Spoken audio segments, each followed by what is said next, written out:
नमस्कार। Bihar NEET UG stray round का जो कि जैसा कि मैंने पहले ही आपको वीडियो बताया था कि स्टे राउंड में जो बच्चों का डाउट था कि सर स्टे राउंड में फ्री रजिस्ट्रेशन होगा, क्या सबको रजिस्ट्रेशन करना है? तो ऑलरेडी मैंने आपको वीडियो में बताया था, बस रिप्लाई मैं नहीं दे पा रहा था, बहुत बिजी था इस वजह से। लेकिन मैंने वीडियो में आपको सबसे पहले बताया था, यानी कि परसों मैंने जो वीडियो बनाया था उसमें क्लियर कर दिया था कि सबको रजिस्ट्रेशन करना है, चाहे आप रजिस्ट्रेशन कर चुके हों या नहीं कर चुके हों। ठीक है, आपको सबको रजिस्ट्रेशन करना था और सबको सिक्योरिटी पे करना था, जो कि मैंने वीडियो में बताया था, ऑलरेडी आपको बताया था। और मुझे नहीं लगता आपको किसी ने इस बारे में बताया था। सबसे पहले मैंने आपको बताया था, जबकि ये नोटिस भी ऑफिशियल वेबसाइट पे नहीं आया था, तभी मैंने आपको ये बता दिया था। लेकिन आपने ठीक है, अच्छा है कि देखिए, जब तक नोटिस ऑफिशियल नहीं आता है तब तक लोगों को भरोसा नहीं होता, तो ये भी आपका बिल्कुल सही बात है। आपको भरोसा इसी वजह से नहीं हो रहा था कि कोई ऑफिशियल नोटिस तो बताया नहीं गया है। और कई काउंसलर आपसे कह रहे थे, आप लोग कमेंट कर रहे थे कि सर कई काउंसलर कह रहे हैं कि जिन्होंने थर्ड राउंड में रजिस्ट्रेशन किया है या फर्स्ट में इनका रजिस्ट्रेशन हो चुका है, उनको सीधा चॉइस फिलिंग करना है। और जो कि मैंने ऑलरेडी बताया था, लेकिन मैं उस पे भी कहता था ठीक है, अच्छा आप लोग जो काउंसलर मानते हैं देख लीजिएगा। लेकिन मेरा जो पर्पज़ यही था कि सबको रजिस्ट्रेशन करना था, और हाल ऑलरेडी अब फाइनली सबको रजिस्ट्रेशन करना वो वाला नोटिस आ चुका है, जो कि मैंने सबसे पहले आपको बताया था। तो इस तरीके से आपको अगर जानकारी फ्यूचर में हमेशा के लिए अगर चाहिए, तो आप चैनल को सब्सक्राइब जरूर कर लीजिएगा और वीडियो को लाइक जरूर कीजिएगा। तो इतना मेहनत करता हूँ मैं, आपको पहले ही सब बता देता हूँ। जो आपके डाउट थे, 9 तारीख को आया था जो नोटिफिकेशन, उसमें डाउट था तो मैंने उसी में क्लियर कर दिया था। अब इसमें जो भी डिटेल है टोटल मैं आपको बताने वाला हूँ, तो वीडियो को लास्ट तक जरूर देखिएगा, अच्छे से समझना भी है आपको इसको। ठीक है, मैं स्पष्ट में आपको समझाऊंगा, कोई दिक्कत आपको नहीं होने वाली है। सबसे पहले वेबसाइट पे आ जाता हूँ, कैसे आपको इसको डाउनलोड करना है। देखिए, ऑफिशियल वेबसाइट से डाउनलोड किया है एमबीएस वीडियो, यहाँ पे आपको आ जाना है, क्लिक करना है। जैसे आप क्लिक करेंगे यहाँ से इस तरीके से ये डाउनलोड हो जाएगा। ठीक है, क्लियर हुआ? अब इसमें स्पष्टीकरण आया, ये देखिए अब पढ़ के बताता हूँ, जैसे कि ठीक है, एमबीबीएस बीडीएस की बात हो रही है आप। ठीक है, वेटनरी का ऑलरेडी आ ही चुका है, वेटनरी वालों के लिए मैंने वीडियो बना ही दिया था। और ये 12/10 यानी कि आज ही का अभी ये पब्लिश हुआ है, 12/10। सबसे पहले इन्फॉर्मेशन मैं दे रहा हूँ और सबसे पहले देता भी हूँ कभी। देखिए, अब यहाँ पे सीधा इसमें बोला गया है, जो मैंने बोला था वही ये नोटिस आया है। हालांकि नोटिस बाद में आया, लेकिन मैंने पहले 2 दिन पहले आपको बता दिया था। ठीक है, देखिए यहाँ लिखा है यूजी में 2023 से संबंधित वैसे अभ्यर्थी जिनका विज्ञापन संख्या दिनांक 9 अक्टूबर के क्रम में सूचित किया जाता है कि उक्त विज्ञापन स्पष्ट रूप में अंकित है कि स्टेप वैकेंसी राउंड काउंसलिंग में भाग लेने हेतु सभी अभ्यर्थियों को फ्रेश ऑनलाइन रजिस्ट्रेशन कर एप्लीकेशन का फॉर्म भरना होगा। इसमें क्लियर मेंशन है कि जो बच्चे 9/10 को जो नोटिस आया था, तो उसमें जो क्या उसी नोटिस से संबंधित ये सूचित किया जा रहा है। जो 9 तारीख को जो नोटिस आया था आपका, जैसे ही मैं दिखा दूं तो अच्छे से आपको क्लियर समझ में आएगा। ठीक है, ये 9 तारीख को जो आपका आया था, इसी का ये कुछ वांछित हो गया है, जिसमें इन्हीं इसी नोटिस में इनको क्लियर करना चाहिए था, इन्होंने क्लियर नहीं किया था, जिसकी वजह से आप लोग कमेंट कर रहे थे सर रजिस्ट्रेशन करना कि नहीं करना। तो ये सब डाउट आपका आ रहा था, तो इसमें क्लियर कर दिया गया है कि 9/10 के क्रम में सूचित किया जाता है, उसी नोटिस में को सूचित किया जाता है बैक में ही। ठीक है, क्लियर हुआ? हालांकि नोटिस आ जाए है कि उक्त विज्ञापन स्पष्ट रूप में अंकित है कि स्टेट वैकेंसी राउंड काउंसलिंग में भाग लेने हेतु सभी अभ्यर्थियों को फ्रेश ऑनलाइन रजिस्ट्रेशन कर एप्लीकेशन फॉर्म भरना होगा। देखिए, फ्रेश रजिस्ट्रेशन भी करना है और अपना पूरा फॉर्म भी फिलअप आपको करना है। परंतु अब ऐसे अभ्यर्थी जो पूर्व में राउंड 3 तक पूर्ण रूप से आवेदन भरने के क्रम में काउंसलिंग फी सिक्योरिटी डिपॉजिट जमा कर चुके हैं, ठीक है, और द्वारा पृष्ठा की जा रही है, स्टेट वैकेंसी राउंड के लिए आवेदन भरने के क्रम में उन्हें पुनः काउंसलिंग फी सिक्योरिटी डिपॉजिट करना है या नहीं।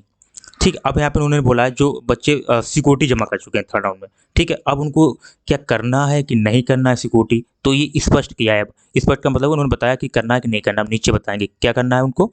अब यहाँ पे देखेंगे बीसीसी यूजी मैक 2023 दिनांक 28 जुलाई से 18 सितंबर, हाँ 28 जुलाई को नोटिस आया, उसके बाद 18 सितंबर के बीच में जो भी आपके नोटिस आए हैं, ठीक है, सॉरी हाँ 18 सितंबर, जो पूर्ण रूप में आवेदन भरे हैं तथा विज्ञापन संख्या दिनांक 9/10 यूजी में स्टेट वैकेंसी राउंड के विज्ञापन संख्या कंडिका 3 के अंतर्गत नहीं आते हैं, इनके पूर्व के सिक्योरिटी डिपॉजिट अमाउंट काउंसलिंग प्रक्रिया समाप्ति के पश्चात संबंधित अभ्यर्थी बैंक अकाउंट में वापस कर दिया जाएगा। देखिए, यहाँ पे क्लियर किया गया है, जितना भी आपने सिक्योरिटी अपना जमा किया है, ठीक है, तो वो आपका अकाउंट में वापस हो जाएगा, जो कि मैंने ऑलरेडी वीडियो में बताया था कि सबके अकाउंट में वापस हो जाएगा, ऐसा नहीं वापस नहीं होगा।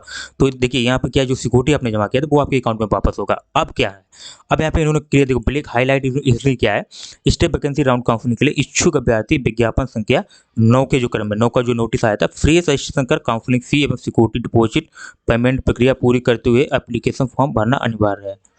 यानी कि यहाँ पे आपको देखिए क्या करना है,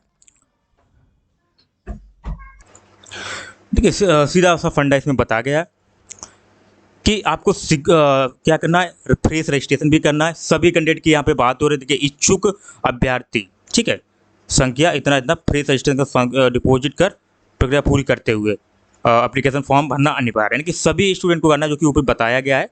टोटल जितने भी कैंडिडेट हैं, चाहे आपने सिक्योरिटी जमा किया हो, चाहे आपने रजिस्ट्रेशन किया हो, लेकिन फिर भी आपको रजिस्ट्रेशन करना है, सिक्योरिटी भी डिपॉजिट दोबारा करना है। अब आप लोग के कमेंट आएंगे, सर ये क्या गलत बात है, ये ऐसा नहीं होना चाहिए। बिल्कुल आपकी बात में आप इसके लिए सहमत हो। रजिस्ट्रेशन तो आप फ्रेश करा सकते हैं, चलता है, लेकिन सिक्योरिटी डिपॉजिट करना थोड़ा टफ होता है कि बच्चा कैसे भी अरेंज करता है। किसी के पास पता चला जो प्राइवेट के लिए आपने जो कॉलेज सिलेक्ट किए हैं, पता लगा उतना ही फीस है आपके पास, अब आप 2 लाख का आपको और अरेंज करना पड़ रहा है। तो देखिए अब वापस तो हो जाएगा आपका, जो भी सिक्योरिटी रहता है वापस तो होगा, ऐसा नहीं है वापस नहीं होगा। तो ये भी इन्होंने मेंशन किया कि वापस तो होगा, लेकिन आपको सिक्योरिटी फिर से पे करना है। तो ये जानकारी मैंने आपको सबसे पहले बता दी थी, हालांकि नोटिस आज ही आया है। आप लोग मेरे जो सब्सक्राइबर हैं उनको तो अच्छे से पता होगा, जो मेरा वीडियो डेली या रेगुलर देखते होंगे उनको पता होगा, ये जानकारी मैंने पहले ही बताई थी और किसी के माध्यम से आपको ये जानकारी नहीं मिली होगी मेरे यूट्यूब के अलावा। तो ऐसा क्योंकि मैं देखिए जानकारी जो ऑथेंटिक मुझे लगता है कि यहाँ है, तभी मैं आपको बताता हूँ क्लियर मैं। और उसके बाद में आपको कोई अगर संदेह था तो मैंने बोला था ठीक है, आप पटना जाके कंफर्म भी कर सकते हैं, क्योंकि भाई ऑफिशियल नहीं आया तो आपके मन में डाउट तो उठेगा ही उठेगा, ठीक है। तो क्लियर हुआ, सबका रजिस्ट्रेशन इसमें करना है। अब देखिए स्टेट वैकेंसी राउंड में अगर किसी अभ्यर्थी को सीट आवंटन नहीं होता है तो उनके सिक्योरिटी डिपॉजिट अमाउंट उनके बैंक अकाउंट में वापस कर दिया जाएगा। अगर आपको सीट नहीं मिलता है स्टेट राउंड में तो आपका जो सिक्योरिटी था वो आपके अकाउंट में वापस हो जाएगा, ठीक है, क्लियर लिखा हुआ है।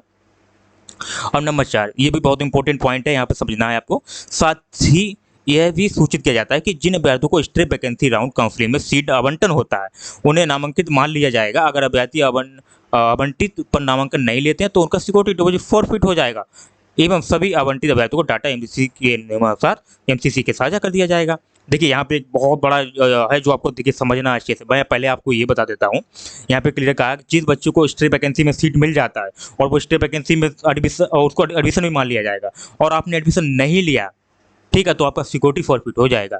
लेकिन आपको एक चीज़ यहाँ पे और ध्यान रखना है, अगर मेरे साथ जुड़ेंगे तो पहले से ही आपको मैं इतना ना मतलब ट्रेन कर दूंगा कि आपको दिक्कत नहीं होने वाली है। देखिए अब यहाँ पे ये क्या करेंगे, अगर आप एडमिशन नहीं लेंगे, आपको स्टेट वैकेंसी में सीट मिल गया और आपने एडमिशन नहीं लिया तो आपका सिक्योरिटी फॉरफिट होगा, ठीक है, कोई बात नहीं, सिक्योरिटी फॉरफिट हो जाएगा। लेकिन आपका डाटा ना एमसीसी को भेज दिया जाएगा, तो हो सकता है कि 1 साल के लिए बैन कर दे कि नेक्स्ट ईयर आप फिर काउंसलिंग ना करा पाएँ। ये भी मसला है इसमें। अभी मैं अगर आप लोग चैनल से जुड़े रहेंगे बिल्कुल सही इन्फॉर्मेशन और विद प्रूफ के साथ ये भी जानकारी मैं आपको देने वाला हूँ। तो इस तरीके से टोटल आपको जानकारी मिलने वाली है। तो फिर से मैं एक बार आपको बता देता हूँ कि जिन्होंने अभी तक चैनल को सब्सक्राइब नहीं किया है वो लोग चैनल को सब्सक्राइब जरूर कर लीजिएगा, क्योंकि आपको ऐसे ही जानकारी मिलने वाली है। और मुझे भी देखिए जब आप लोग सपोर्ट करेंगे तो मैं भी रेगुलर वीडियो बनाता रहूँगा, क्योंकि मैं जॉब करता हूँ तो ऑलरेडी कभी कभी जॉब में होता है कि ज़्यादा ही काम पड़ जाता है, जिस वजह से देखिए दिन में मैं रिप्लाई नहीं दे पाता हूँ। रीज़न यही है कि जॉब टाइम में रिप्लाई दूंगा तो मैं फंस जाऊँगा कि हाँ आप तो उसी में लगे रहते, तो ये थोड़ा दिक्कत मेरे साथ आता है। तो इवनिंग में रिप्लाई देने की कोशिश करता हूँ, कभी कभी इवनिंग में ज़्यादा बिजी हो जाता हूँ तो फिर दिक्कत है। तो आज तो मैंने ये कल आपका कंफर्म कर दिया, हालांकि मैं उसी दिन कंफर्म कर दिया था। तो अब मैं आपको एक बार फिर से बताता हूँ, सबको रजिस्ट्रेशन करना है स्टे राउंड में। किसको रजिस्ट्रेशन करना है? सबको स्टे राउंड में रजिस्ट्रेशन करना है और सभी को सिक्योरिटी पे करना है। क्लियर हुआ होगा? अब मुझे नहीं लगता आपको कोई डाउट है, अब तो नहीं होना चाहिए, अब तो नोटिस आ गया। पहले मैंने वर्बली बोला था, अब आपके पास रिटन में आ गया ना, अब तो आपको बिलीव होगा ना, और आपको ये भी भरोसा होगा कि मैंने जो भी बताया था सही बताया था आपको, ठीक है। और मिलते हैं नेक्स्ट वीडियो में, तब तक के लिए जय हिंद।